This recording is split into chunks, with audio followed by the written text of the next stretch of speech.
ನಾರಿ ಶಕ್ತಿ ಯೋಜನೆ ಬಗ್ಗೆ ಟೀಕೆ ಟಿಪ್ಪಣಿ ಮಾಡುವ ವಿರೋಧ ಪಕ್ಷದ ನಾಯಕರಿಗೆ ಸೌದಿ ಟಾಂಗ್. ಅಥಣಿ ಪಟ್ಟಣದಲ್ಲಿ ಶಾಸಕ ಲಕ್ಷ್ಮಣ್ ಸವದಿ ಹೇಳಿಕೆ. ನಾರಿ ಶಕ್ತಿ ಯೋಜನೆಯಿಂದ ಹಣಕಾಸಿನ ತೊಂದರೆ, ಅನೇಕ ಸಮಸ್ಯೆ, ಅಭಿವೃದ್ಧಿ ಯೋಜನೆಗಳು ಕುಂಠಿತವಾಗುತ್ತವೆ ಅಂತ ವಿರೋಧ ಪಕ್ಷದ ಆರೋಪ ಮಾಡುತ್ತಿದ್ದಾರೆ. ಅಭಿವೃದ್ಧಿ ಎಂದರೆ ರಸ್ತೆ, ಚರಂಡಿ, ಕಟ್ಟಡಗಳನ್ನು ಕಟ್ಟಿದ್ರೆ ಅಭಿವೃದ್ಧಿಯಾಗಲ್ಲ. ಬಡವರ ಹಾಗೂ ಮಧ್ಯಮ ವರ್ಗದ ಜನರ ಆರ್ಥಿಕತೆ ಉನ್ನತವಾದರೆ ಮಾತ್ರ ಅಭಿವೃದ್ಧಿಯಾಗಿದಂತಾಗುತ್ತದೆ. ಗ್ರಾಮೀಣ ಪ್ರದೇಶಗಳಲ್ಲಿರುವ ಹೆಣ್ಣು ಮಕ್ಕಳು ಬೇರೆ ಹಳ್ಳಿಗಳನ್ನು ನೋಡಿರಲಿಲ್ಲ, ದೇವಸ್ಥಾನ, ಧಾರ್ಮಿಕ ಸ್ಥಳಗಳನ್ನು ನೋಡಿರಲಿಲ್ಲ. ನಾರಿ ಶಕ್ತಿ ಯೋಜನೆಯಿಂದ 5,500 ಕೋಟಿ ಅಷ್ಟು ಪ್ರಮಾಣ ಮಾಡಿ ಧಾರ್ಮಿಕ ಸ್ಥಳಗಳನ್ನು ನೋಡಿದ್ದಾರೆ.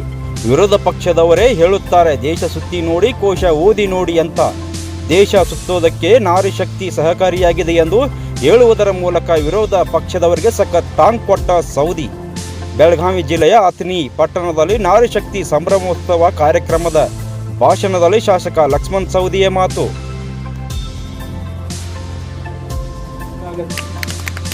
ವಿರೋಧ ಪಕ್ಷದವರು ಅನೇಕ ಕಡೆ ಟೀಕೆಗಳನ್ನು ಮಾಡಿದ್ದಾರೆ. ಈ ನಾರಿ ಶಕ್ತಿ ಯೋಜನೆ ಬಂದ ಮೇಲೆ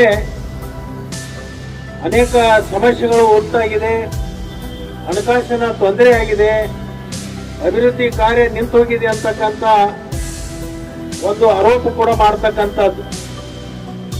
ಅಭಿವೃದ್ಧಿ ಅಂದ್ರೆ ಕೇವಲ ರಸ್ತೆ, ಚರಂಡಿ, ಕಟ್ಟಡಗಳು ಮಾಡಿದ್ರೆ ಅದು ಅಭಿವೃದ್ಧಿ ಅಲ್ಲ. ನಮ್ಮ ಮಧ್ಯಮ ವರ್ಗದ ಜನರು ಮತ್ತು ಬಡವರ ಆರ್ಥಿಕತೆ ಉನ್ನತವಾದಾಗ ಮಾತ್ರ ಅದು ಸರ್ವ ಜನಾಂಗದ ಅಭಿವೃದ್ಧಿ ಅಂತ ಹೇಳಿ ನಾವು ಭಾವಿಸಬೇಕಾಗತ್ತೆ.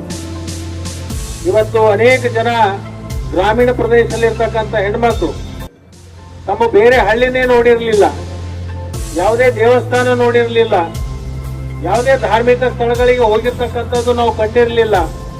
ಆದ್ರೆ ಇವತ್ತಿನ ದಿವಸ ಈ ಒಂದು ಯೋಜನೆ ಜಾರಿಗೆ ಬಂದ ಮೇಲೆ ಇವತ್ತು 5,500 ಕೋಟಿಯಷ್ಟು ತಾಯಂದಿರು ಪ್ರಯಾಣವನ್ನ ಮಾಡಿ ಇವತ್ತು ಅನೇಕ ಕಡೆ ಅವರು ಅದು ಪ್ರವಾಸದ ಇರಬಹುದು ಅಥವಾ ದೇವಸ್ಥಾನ ಇರಬಹುದು, ತಮ್ಮ ಬಂಧು ಬಳಗದವರಿಗೆ ಭೇಟಿ ಆಗ್ತಕ್ಕಂಥದ್ದು ಇರಬಹುದು ಅಂತ ಒಂದು ಇವತ್ತು ಉಪಯೋಗವನ್ನ ತಗೊಂಡಿರ್ತಕ್ಕಂಥದ್ದು.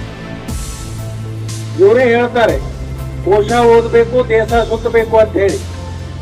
ಈ ದೇಶ ಸುತ್ತಬೇಕಾದ್ರೆ ಇಂಥ ಯೋಜನೆ ಜಾರಿಗೆ ಬಂದಾಗ ಮಾತ್ರ ಅದು ಸಾಧ್ಯ ಆಗ್ತಿದೆ ಅಂತಕ್ಕಂಥದ್ದನ್ನ ವಿರೋಧ ಪಕ್ಷದ ಸ್ನೇಹಿತರು ಅರ್ಥ ಮಾಡ್ಕೋಬೇಕು ಅಂತ ಹೇಳಿ ಈ ಸಂದರ್ಭದಲ್ಲಿ ನಾನು ಹೇಳಿ, ಇವತ್ತು ವಿಶೇಷವಾಗಿ ಅಥಣಿ ಘಟಕದವರು ಈ ಯೋಜನೆಯನ್ನ ಸಂಪೂರ್ಣವಾಗಿ ಅನುಷ್ಠಾನ ಮಾಡೋದ್ರ ಜೊತೆಗೆ ಜನರ ಪ್ರೀತಿಗೆ ಪಾತ್ರರಾಗಿರ್ತಕ್ಕಂಥ ನಮ್ಮ ಎಲ್ಲ ಸಿಬ್ಬಂದಿಯವರಿಗೆ ಮತ್ತು ಅಧಿಕಾರಿ